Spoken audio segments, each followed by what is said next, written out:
the strings of the heart, as they say. If we have to walk away, we feel no guilt. It didn't work.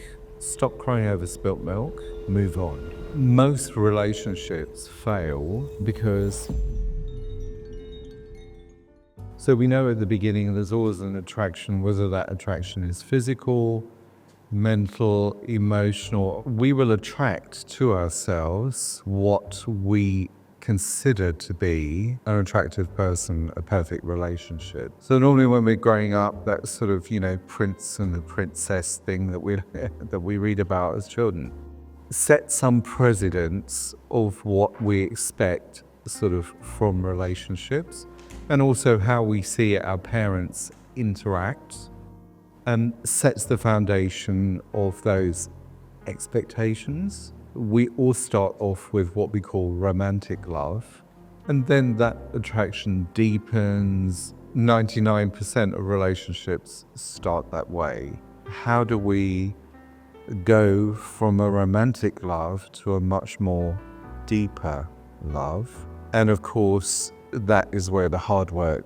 comes in, because relationships do require work. You're going to have to make compromise. You're going to have to put quite a lot of effort until you have that harmony between you.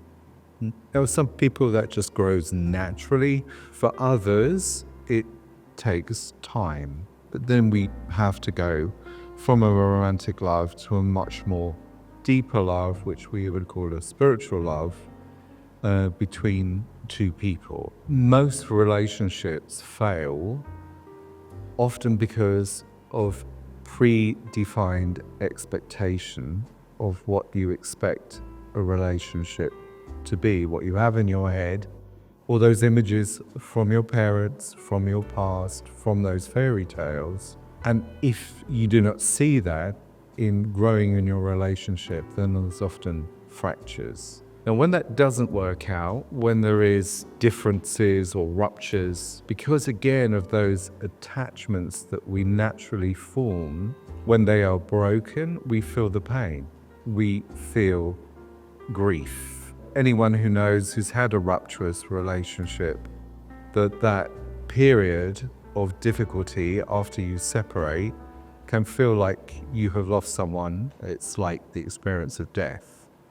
And in those attachments, of course, there are expectations, there are needs based on our own insecurities, our wants, our desires.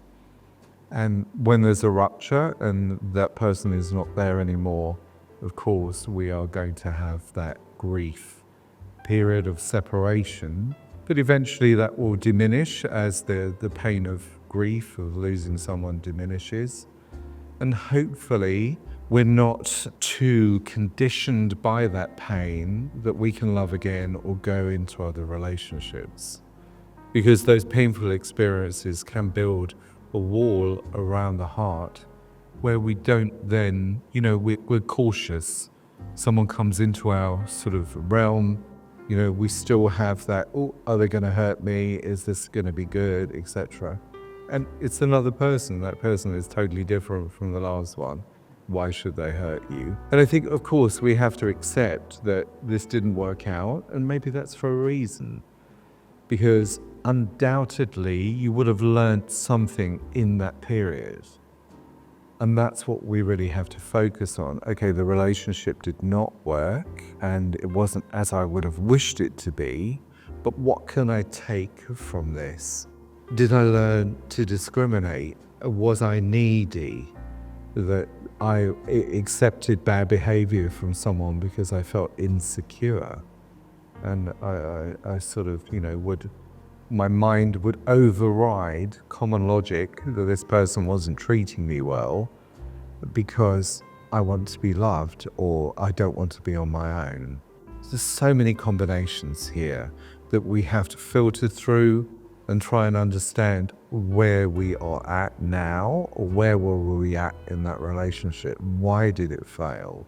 And sometimes we have, experiences where people keep making effort, and it still fails. And then we have to ask, well, is this the right way forward for me? Is this my forward path? I like the person, but I can't live with them, etc. Simply because the relationship never went from romantic love to a more spiritual love. Because when we have given that 150%, if we have to walk away, we feel no guilt. Because we've done everything that we could to try and make that work, but it didn't work. Yes, we were together for a while, maybe we had children, but now we're on separate paths. For many meditators, we're pushed that way because of the openness of heart that we have. We're not going to settle for just the romantic. It's got to go down that deeper route. Otherwise, we're just not satisfied in any way. We need a point of self-acceptance that it didn't work. Stop crying over spilt milk. Move on. Yeah? Because remember, if you're adhered to your path, other opportunities will keep coming. As we say, there's more fish in the sea. That is where I should now focus my mind.